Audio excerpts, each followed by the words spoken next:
Hi, my name is Greg Riccardi, and here we are today with Dr. Richard Kaul. He's the author of the book Arjun Rising. Dr. Kaul's full name is Dr. Richard Arjun Kaul, and we're with him today to talk about the book. How you doing, Doctor? I'm doing well, thank you, Greg. Excellent. So in this book, today we're talking about section 2, which is the section on resilience. Yeah. Right? So, Doctor, from a bigger picture standpoint, why are we here? Is it to complement the book? Is it to articulate something that wasn't articulated in the book? Why don't you tell us a little bit? The book was published beginning of 2014, and it was written by Angelique Papadelius. She's a first-time author. And I wanted to have a book written about my life and about the events that have occurred in the 50 years of my life. And the reason, or one of the reasons that I wanted to do that, was because I felt that so much had been written about me and about my life by other people and by various media outlets in a way that I felt wasn't representative of the things that had happened, but more importantly, who I am. So that was the main reason for wanting to write the book. And I worked with Angelique in putting together the story of my life.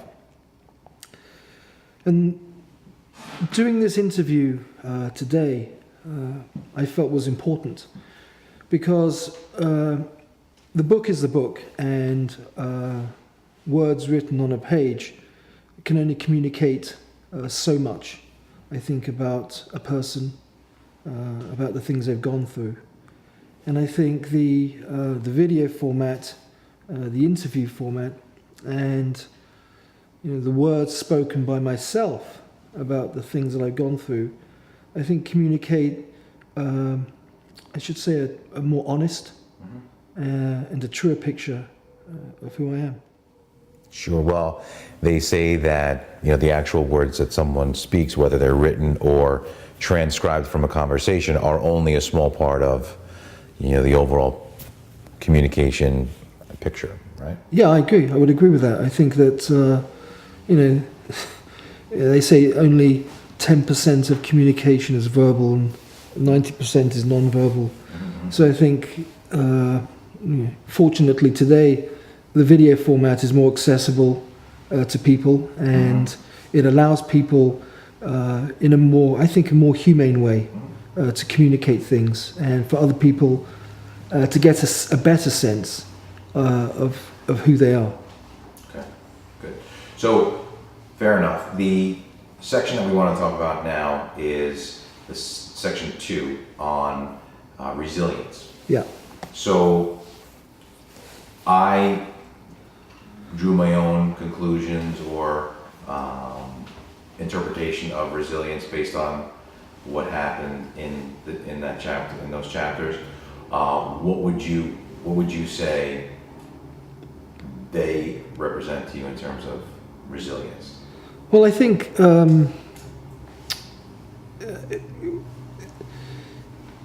everyone goes through challenges, hardships in their life. And I think what's more important actually than the obstacle that is being presented is how the person deals with that challenge. And I think in my life, as I said earlier, starting with particularly the loss of my parents when I was young, those experiences were just experiences of life. How I dealt with them talks more to the issue of resilience. And so, for example, I keep in the book. I do make a lot of references back to the loss of my mother when I was 14, because I think that was probably one of the, I would say, the most pivotal experience of my life. The day after she had passed away, I had a conversation with myself about the experience of her death. And I remember it very clearly. And I remember sitting down and admitting to myself that what had just happened was a tragedy and it was a terrible thing. But I had a choice. And in that conversation, I said that either the experience of her death was going to consume me, or I would use the experience to move on and grow. So I gave myself that ability to take that experience and to use that experience for the benefit of my personal development. And that's what I did. And from that point on, I never let that bereavement or that loss act against me. I always used it to move forward as a stepping stone. And I think that in doing that, I think that, I didn't recognize it as being resilient, or, I didn't think of myself as having resilience. It was just my reaction to a situation that I was faced with. And it was a pragmatic reaction. And I suppose, as I think back through my life, and again I talk about it at various points in the book, I didn't really give myself too much space at that point to deal with the emotional loss that had occurred.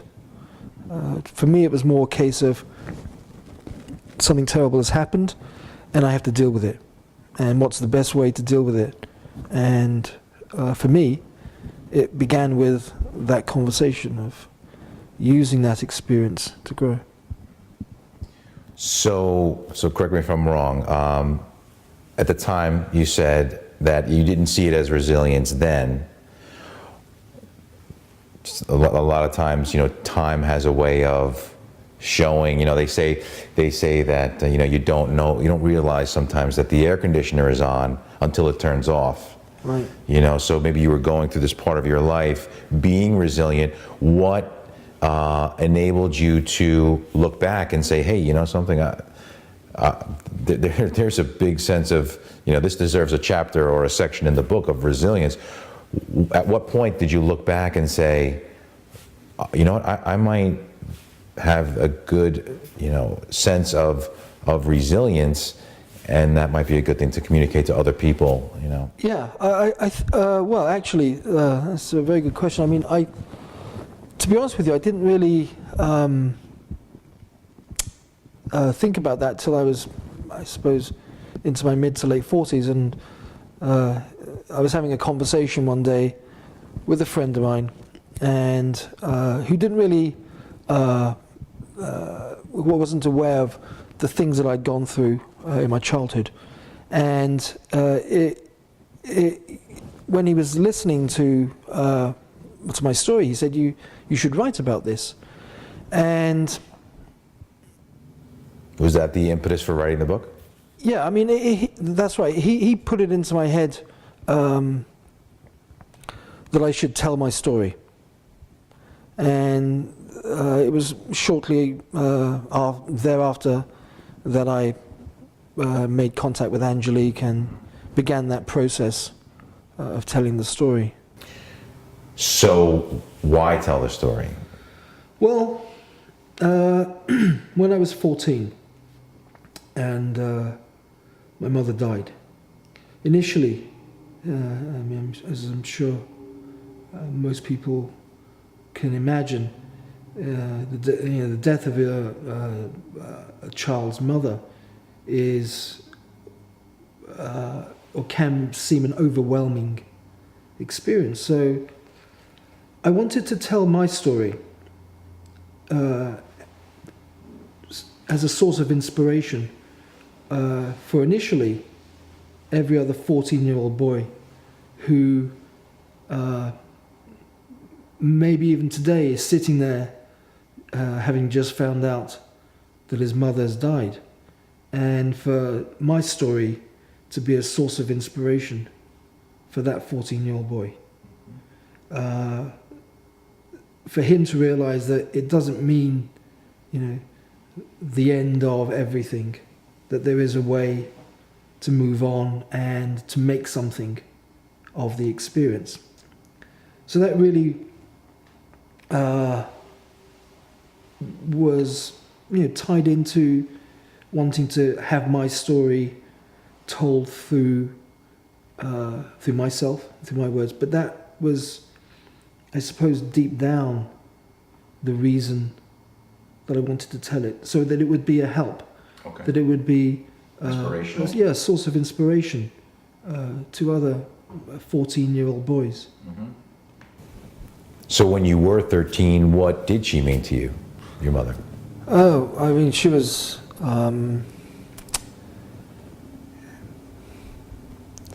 what's the word I'm looking for? I mean, she was everything. I talk about it in the book, and actually what crystallized in my mind what it was that she did mean to me was an experience that I had when I was 13. And I was at school, and I remember it very clearly. I was in the bathroom, and I was at the sink washing my hands, and there was a boy in my class, and he was on my left, and he was standing at the sink crying.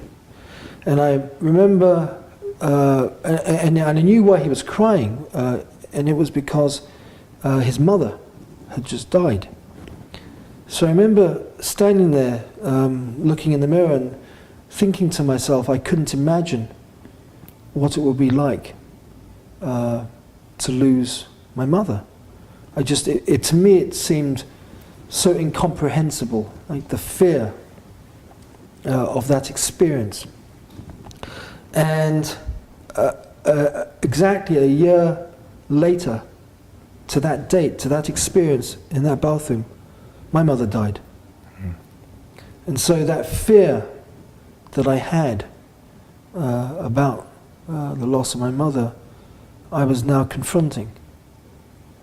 And I think what she meant to me then became completely clear when she wasn't there. So and that's why in the book, and I suppose when I think about the things that had happened to me in my life, that was, as I said earlier, the most pivotal event. Mm-hmm. What kind of mother was she? Was she, I'm assuming, supportive? Or was she one to, teach you? I mean, did she give you your sense of resilience? I mean, of course, the situation may have of her passing, but she did. She was a very. There were four of us, 4 children, and my mother was a very strong, supportive, and loving mother. But also, she believed that as children we should stand up for ourselves, and we should learn how to look after ourselves. So she was tough, and I think that that aspect of the way that she brought us up, I think, again, was a significant factor into my sense of resilience. And I think had she not been that way, and had she maybe been softer in certain respects on us, I don't know if I would have developed that sense of belief in myself and that sense of resilience. I think I would have probably found it harder to go through her bereavement and to go through the professional challenges that I did so later on. Let's assume you have drawn on that initial experience of your parents passing away at a young age. That was a big influence in your, being able to handle the recent issues in your life? Absolutely. I think that in my adult life and mostly my professional life, the challenges that I faced and that I've overcome are in large part due to the resilience and the ability to overcome my mother's death when I was 14. And I remember, even thinking to myself after she had died that there was probably nothing else in my life that was going to be as challenging as her bereavement. And so... Is that something you thought then, or something afterwards that... No, that was something that I thought at that time. Mm-hmm, mm-hmm. And, and again, I think I talk about this in the book. It's an odd thing. It was an odd thing initially when it occurred to me that her bereavement was in many ways a very liberating experience, because there was a freedom that came about from it, that there was going to be nothing else in my life that I thought that I wouldn't be able to overcome. Mm-hmm. That if I could overcome that and I could move forward from that, then there was really nothing I could conceive that I would encounter in my life that would, how can I say, that would consume me. Mm-hmm. Mm-hmm. Because if that situation, the lesson for yourself was, if that situation of your mother passing and your parents passing early, if you could overcome that, then you could overcome anything, right? Yeah. Arguably, in the book, you are faced with some absolutely major crises going on with your career, your reputation as a professional, and this business that you started, and something that you spent your entire life working towards and building. Yet it was, you were challenged. You came a couple of times. You mentioned that you wanted to commit suicide over it, and it was at those times that you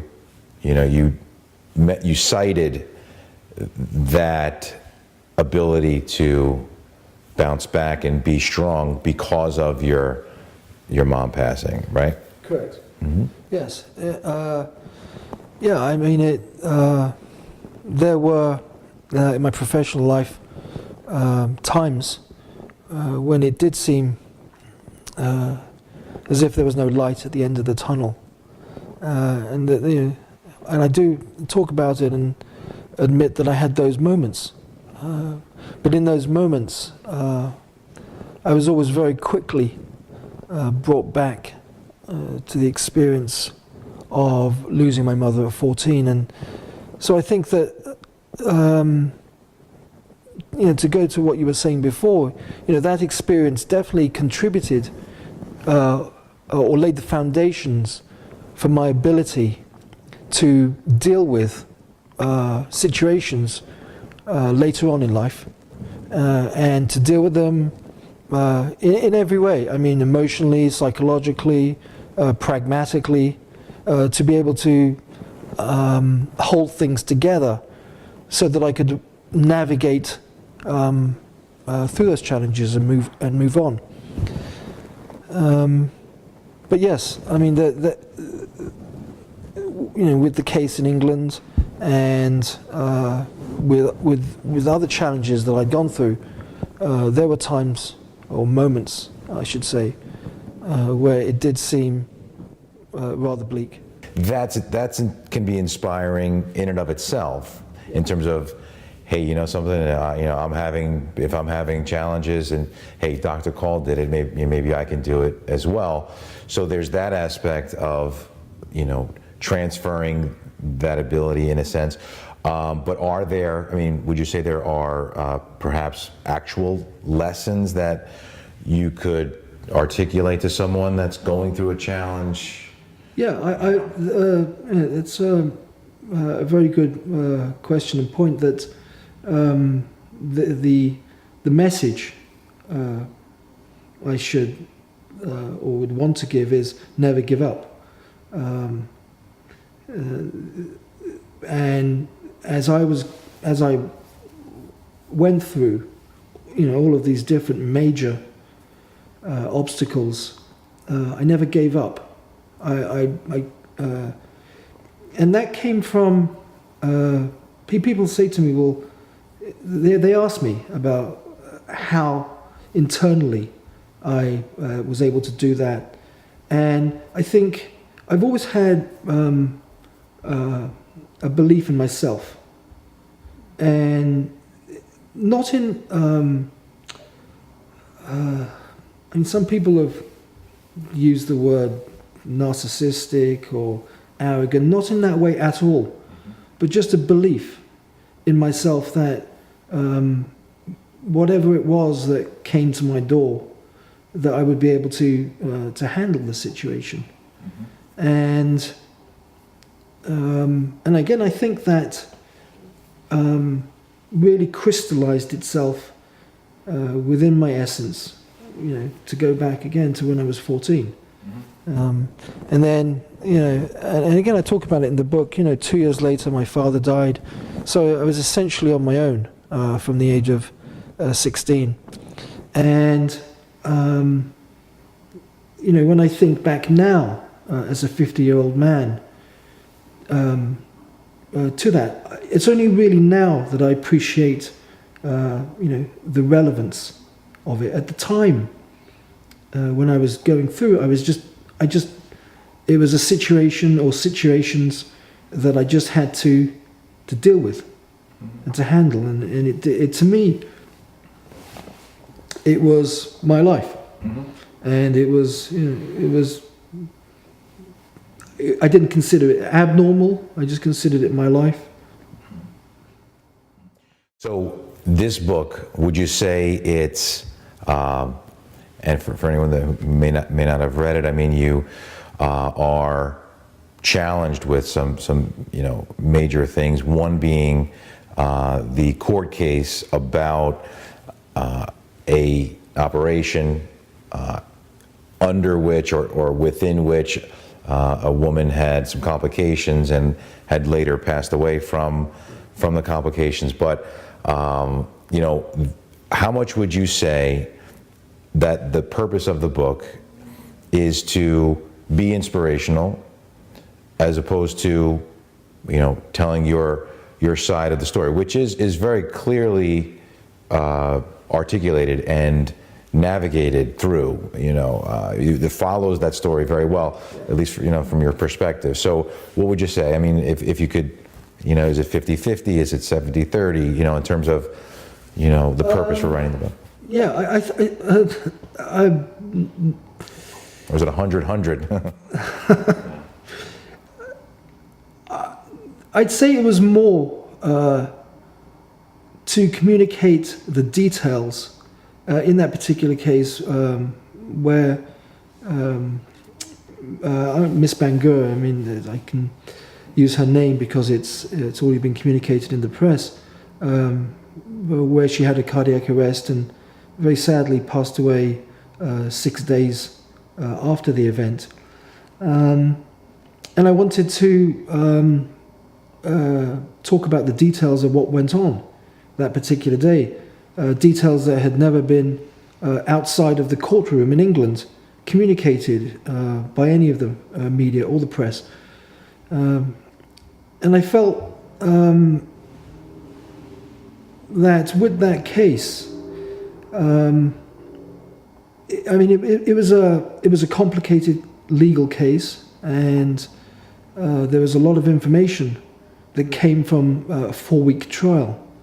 And the book and talking about that case was the first time that I had actually written about it. And when I first came back to the States in 2001, after the case had occurred in the UK, I did at that time think about writing a book about it, but I decided not to, because I thought, well, I can maybe try and put this behind me and move on and focus on building up my life. And then I think when I realized that there were people who didn't want to let me forget about it. And did you think at any point that writing a book like that might, at that time, maybe be an obvious attempt to, that it would maybe be viewed as an obvious attempt to right the wrong that you felt the case was about? No, I didn't feel that. I just... no, I didn't feel I didn't think that that's what people would think. It was just a case of... Put it behind you? Yeah, where do I want to really put my focus now? In the book, in the section of the book on resilience, it talks about, or you talk about, your time after medical school, building the practice. It also talks about the court case. It talks about relationships that you had with various women during that time period. And there were, for me, 3 points that stuck out that gave me a sense of naivete, let's say, in you, that, and I'll describe them. One was with one of the relationships where you were involved with the woman from Ridgewood. Well, yes, yeah. That was, what was her name? Cynthia. Cynthia. So, okay.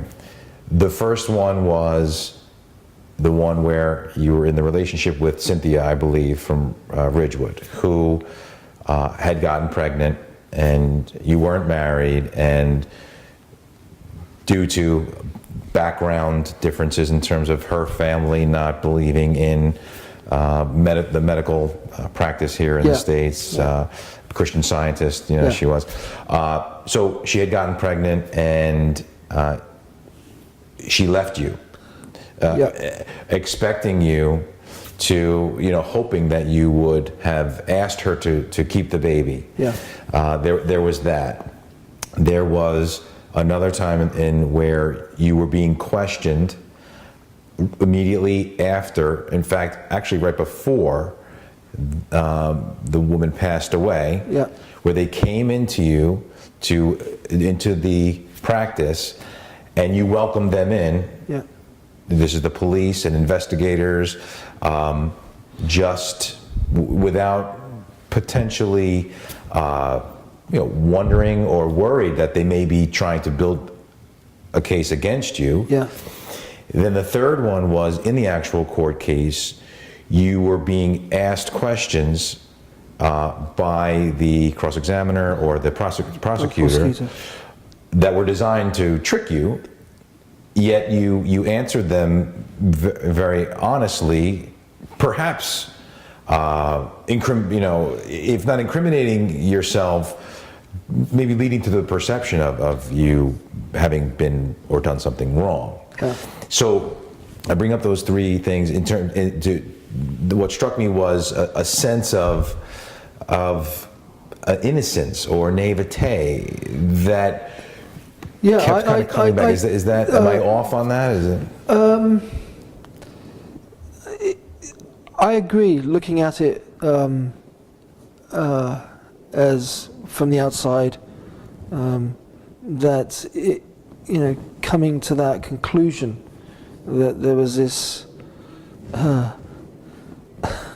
Naivety is a polite way of putting it, but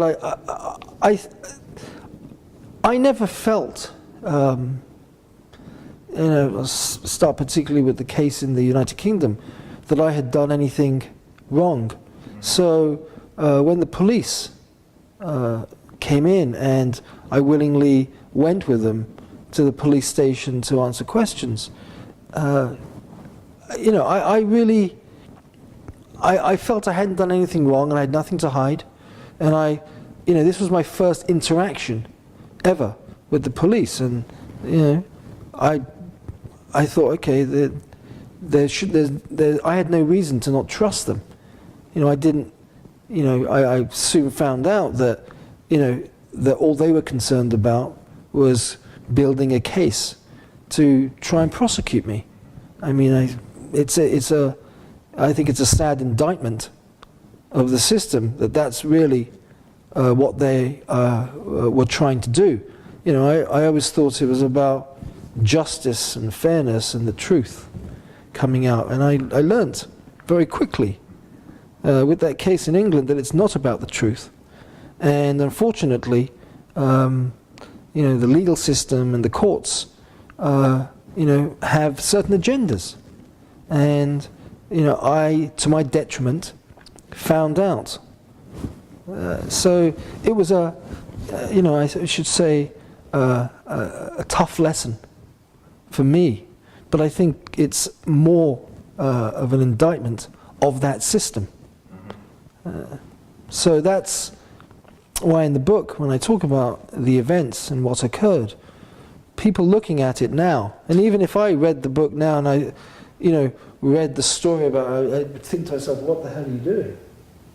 So if describing it in terms of naivete is a polite way of describing it, what would be the real way? Stupidity. Mm-hmm. It was a very stupid thing to do. Mm-hmm. And I wouldn't advise anybody now who found themselves, if they ever did in that situation, to do what I did. I think it was a very stupid move. This video that we're doing now is not meant to be, something that's intended to show your innocence or not, or anything like that.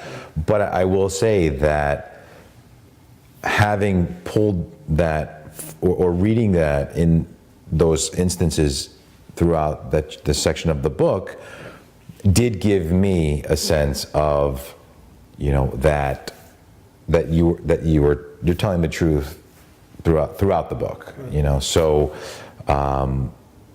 I just wanted to see if, I was reading, and apparently I was reading it correctly, that what I saw as naivete, you also did see, but obviously you're being harder on yourself about it, but agreeing with me that was a naivete in those instances, right? Yes, yeah, I do. I do agree that those circumstances, particularly as I said with the case in England, I had never imagined that I would ever be in a situation. Mm-hmm. It was a very difficult thing initially for me to conceive of, that in the course of my work, in wanting to help people as a doctor, as a physician, mm-hmm. That an event occurs with no intent, but that occurs as a consequence of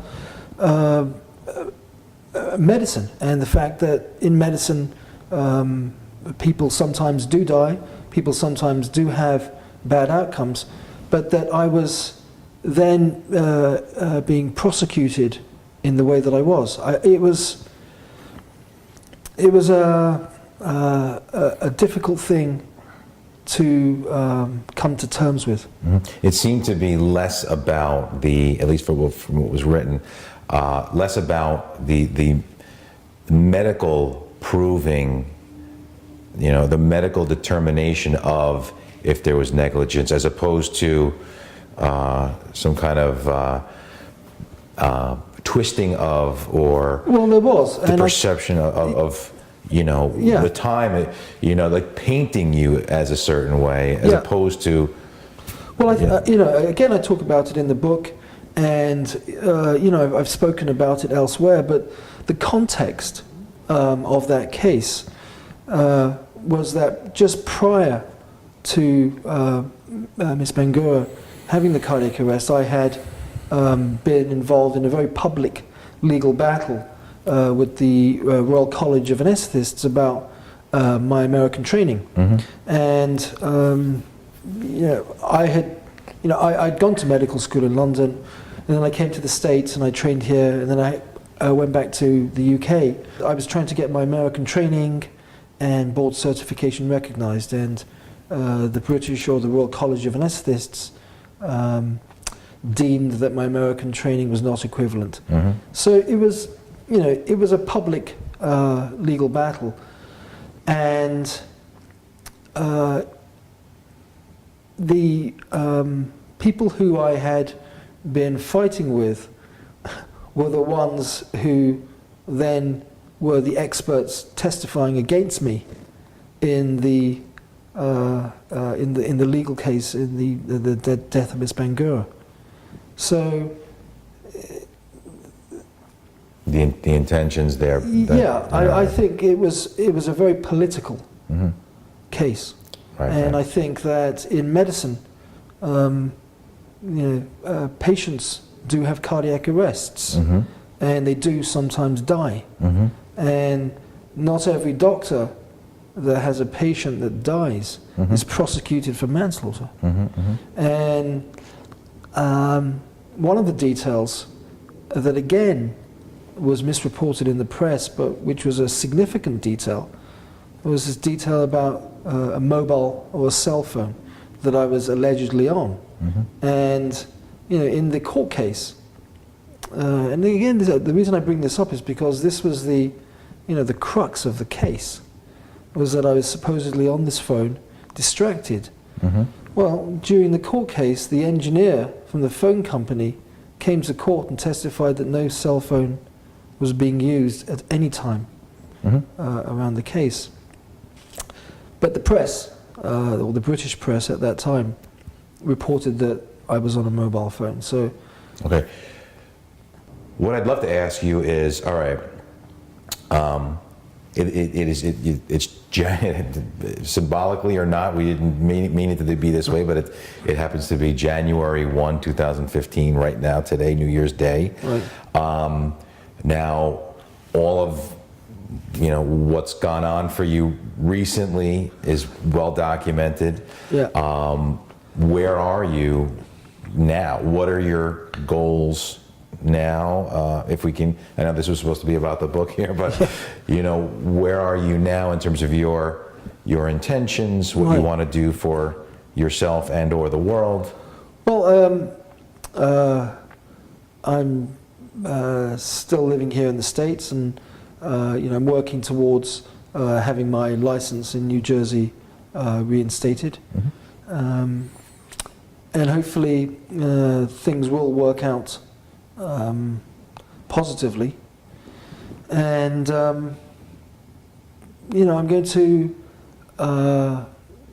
continue to live my life in the way that I have always lived it. I don't think there's going to be any drastic change, but I definitely feel smarter now about some of the naivetés that I've committed in the past. As I said at the beginning of this interview, each of the experiences or the challenges that I've been faced with, I look upon them not so much as difficulties, but as opportunities for growth.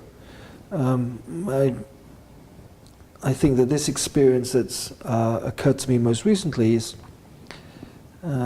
it's just another opportunity for me to look at myself, to to see what lessons I can take from it. But I don't think it's going to change me or change the way that I live my life or that I approach life. Mm-hmm. Yeah. In terms of the whole topic of resilience, resilience is, at least to me, it's setback, march on, setback, march on, setback, march on. Right. So you're getting your license back soon, I believe, right? Yes. Taking everything up until this point in your life as an aggregate, all the setbacks, etc. It's fair to say, I would imagine, that you're on a march on tear now, or what does that what is this new forward push in your life Right. look like? Well, a large part of, as I would say, the next 10 years is going to be focused around education. And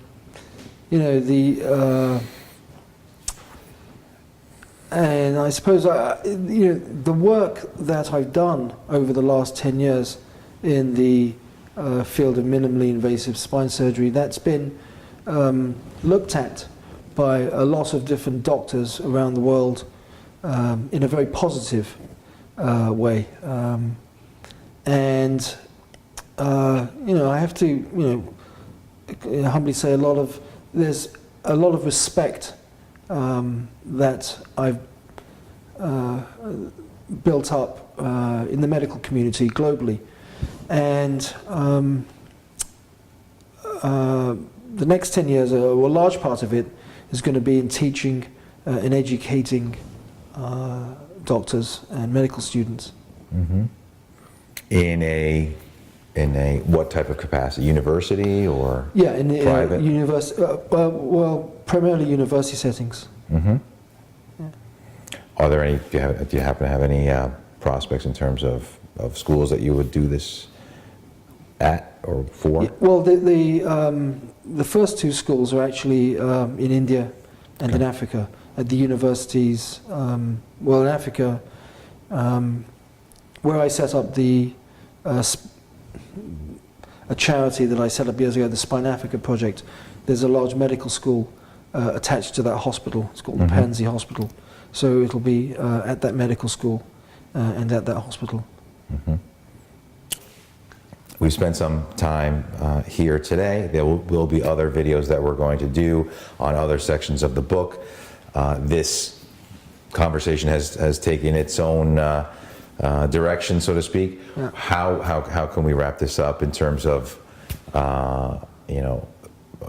putting the cherry on what we've talked about today? Well, I would say, resilience is the word that's used really for people never giving up.